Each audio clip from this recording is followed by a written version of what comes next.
Welcome to our YouTube channel change solutions. ఈ రోజు మనం వైబ్ కోడింగ్ గురించి తెలుసుకుందాం. సో ఇది స్టార్ట్ చేసే ముందు అసలు ట్రెడిషనల్ కోడింగ్ అంటే ఏంటో తెలుసుకుందాం. సో ట్రెడిషనల్ కోడింగ్ అంటే ఏంటంటే మనం డైలీ చేసేదాన్ని ట్రెడిషనల్ కోడింగ్ అంటాం. అంటే ఏంటి అంటే ఒక యాప్ కానీ లేదా వెబ్సైట్ కానీ బిల్డ్ చేయడానికి మనకి ఏం చేస్తాం, లైన్ బై లైన్ కోడ్ అనేది రాస్తాం కదా. అండ్ ఇది చేయడానికి ఫస్ట్ నీకు డీప్ సింటెక్స్ నాలెడ్జ్ అనేది కావాలి. అంటే front end, back end and database.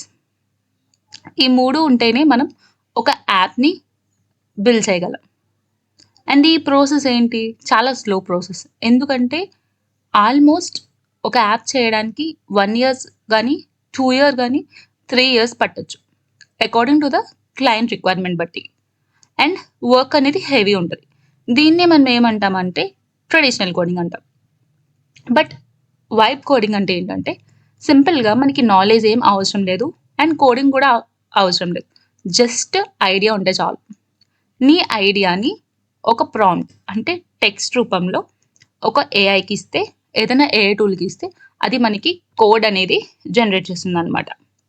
ఈ ప్రాసెస్ చాలా ఫాస్ట్గా ఉంటుంది. ఆల్మోస్ట్ 1 dayలో మనం ఒక యాప్ని బిల్డ్ చేయొచ్చు మన క్రియేటివ్ థింకింగ్తో.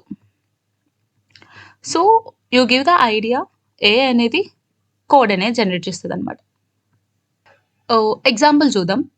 జస్ట్ నేను ఒక ప్రాంప్ట్ ఇచ్చా, సింపుల్ ప్రాంప్ట్ అనమాట. మీకు simple calculator add, subtract, multiply and divide 2 numbers అని చెప్పేసి ఏఐ టూల్కి ఇచ్చా. ఇదేమి ఇచ్చింది, నాకు కోడ్ ఇచ్చింది అండ్ వర్కింగ్ యాప్ కూడా ఇచ్చింది. సో నీ ఐడియా ఏఐకి ఇస్తే జస్ట్ మనకి యాప్ని బిల్డ్ చేసి ఇస్తుంది అనమాట. అండ్ ఈ వైబ్ కోడింగ్ ఎందుకు ఇంపార్టెంట్ అంటే, సింపుల్గా చెప్పాలంటే ఈజీ ఫర్ బిగినర్స్. మనలాంటి బిగినర్స్కి కోడింగ్ అంత రాదు కాబట్టి మనం ఈజీగా యాప్స్ని బిల్డ్ చేయొచ్చు అండ్ సేవ్స్ టైం. సో దీంతో మనం 1 dayలో మొత్తం యాప్ని బిల్డ్ చేసేయచ్చు. సో టైంని సేవ్ చేస్తుంది and focus on idea. Just ఇక్కడ మనకి నాలెడ్జ్ కానీ కోడింగ్ కానీ ఏం అవసరం లేదు. జస్ట్ నీకు ఒక క్రియేటివ్ థింకింగ్ అండ్ ఐడియా, ఏం చేయాలనుకుంటున్నావు ఐడియా ఉంటే చాలు. సో మనం ఈ వీడియోలో లవబుల్ని అయితే యూస్ చేస్తున్నాం మన వెబ్సైట్ మేక్ చేయడానికి. అండ్ ఈ ఏఐ టూల్స్ అన్నీ చాలా బెస్ట్ ఒక యాప్ కానీ వెబ్సైట్ కానీ బిల్డ్ చేయడానికి మనలాంటి ఫ్రీ యూజర్స్కి. కోడింగ్ ఉంది కదా అని చెప్పేసి ఏం నేర్చుకోకర్లేదు అనుకోకండి. మనం బేసిక్స్ అనేది కంపల్సరీ నేర్చుకోవాలి. ఎందుకంటే సపోజ్ నేను ఒక ఏఐ టూల్కి ఇచ్చాను డిజైన్ చేయమని, అది ఇచ్చింది, నాకు అది నచ్చలేదు. సో నేను ఎలా చెప్పాలి, నాకు ఒకవేళ బేసిక్ నాలెడ్జ్ లేకపోతే ఏం మార్చమని చెప్పాలి కదా. సో మనకి అదే బేసిక్ నాలెడ్జ్ ఉందనుకో, ఓకే నాకు ఇంటర్ఫేస్ నచ్చకపోతే సిఎస్ఎస్లో యానిమేషన్స్ ఉంటాయి, షాడోస్ ఉంటాయి, ఫ్లెక్స్ బాక్స్ ఉంటుంది. సో ఇలా చాలా ఉంటాయి. ఇవి చెప్పి నీ ఐడియా వాళ్ళకి షేర్ చేయడానికి ఉంటుంది, ఏఐని గైడ్ చేయడానికి ఉంటుంది. అదే బేసిక్స్ రాకపోతే ఏం చెప్పడానికి ఉండదు కదా. సో వైబ్ కోడింగ్ యూజ్ చేయడానికి ఫస్ట్ బేసిక్స్ నేర్చుకోండి.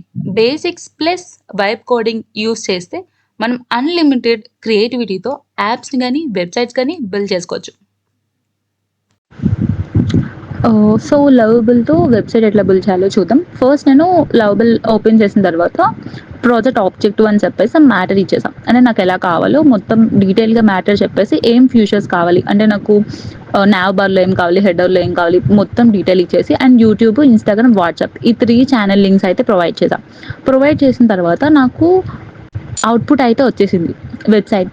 చూసారా, ఇదంతా హోమ్ పేజ్ ఇది, and about page and weekly plan and also content దగ్గర ఏమి ఇచ్చామంటే జాయిన్ అవర్ కమ్యూనిటీ అని చెప్పేసి మా 3 ఛానల్స్ అంటే యూట్యూబ్, ఇన్స్టా, వాట్సాప్ అయితే ఇచ్చాం.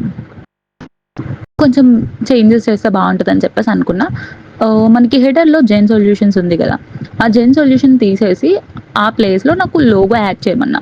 అండ్ అదే కాకుండా నావ్ బార్లో మనకి హోమ్, అబౌట్ ఇవి ఉన్నాయి కదా, దానికి ఆ టెక్స్ట్కి కొంచెం మనం క్లిక్ చేసేటప్పుడు సమ్ బ్యాక్గ్రౌండ్ వస్తే బాగుంటుంది అని చెప్పేసి అని అది కూడా ప్రాంప్ట్లో ఇచ్చిన తర్వాత ఇలా వచ్చింది. అండ్ అబౌట్ అస్ పేజ్ దగ్గర colours mixing colours, gradient colours ఇద్దాం అనుకున్నా.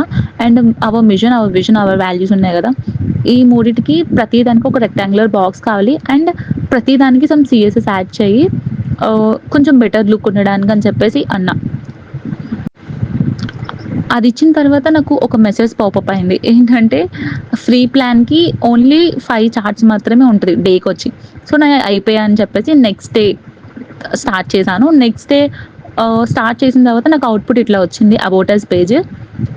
సో, బ్యాక్‌గ్రౌండ్ ఎఫెక్ట్స్ అంతా బావుంది. మీట్ అవర్ టీమ్ ఉంది గదా! అక్కడ ఏం చేశానంటే అంతా బావుంది.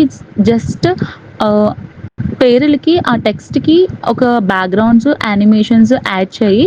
సో, మనం ఆ ఇమేజ్ క్లిక్ చేస్తే కొంచెం జూమ్ అయితదనమాట. అండ్ సమ్ టెక్స్ట్ కూడా కనిపిస్తది. సో, అలా ఇవ్వాలి అని చెప్పేసి అడిగాను. Lastly WhatsApp weekly content page ఉంది గదా! అక్కడేంటంటే నాకింకా క్రియేటివిటీ కావాలి. ఆహ్, ఎలాగో నాకు అర్థం కావట్లేదు. నువ్వే సెలెక్ట్ చేయి some background, shadow effects, animations ఇలా ఏదో ఒకటి దానికి సెట్ అవ్వేలా ఇవ్వి. నాకు అవుట్‌పుట్ మాత్రం మంచిగా ఉండాలి అని చెప్పేసి ఇచ్చా. ఇచ్చిన తర్వాత మనం చూసారా ఆటోమేటిక్‌గా ఈ ఫ్లిప్ అవుతున్నాయి. అంటే అక్కడ క్లిక్ చేస్తే అది తిరుగుతది. అండ్ అక్కడ ఏంటో ట్యూస్‌డే ఏంటి ఇలా ప్రతి డే ఒక్కోటి ఉంది. సో, అవి చూపిస్తున్నాయన్నమాట. సరికేంటంటే కొంచెం అబౌట్ అస్ పేజ్‌కి అట్లనే వాట్సాప్ వీక్లీ ప్లాన్‌కి యాడ్ చేసావు కదా! కలర్ ఆ స్టైలే నాకు మీట్ అవర్ టీమ్ కూడా యాడ్ చేసేయి అని చెప్పేసన్నాను. అదయిపోయిన తర్వాత last page join our community ఉంది గదా! దానికి 3 బటన్స్ ఉన్నాయి. YouTube, Instagram, WhatsApp. ఈ మూడిటికి కొంచెం ఏదైనా యానిమేషన్ గాని, ఏదైనా స్టైల్ గాని యాడ్ చెయ్యి ఆ బటన్స్‌కి అని చెప్పేసన్నా. అవి యాడ్ చేసి మనకి ఎంటైర్ అవుట్‌పుట్ అయితే ఇచ్చింది. మా ఎంటైర్ వెబ్‌సైట్ అనమాట.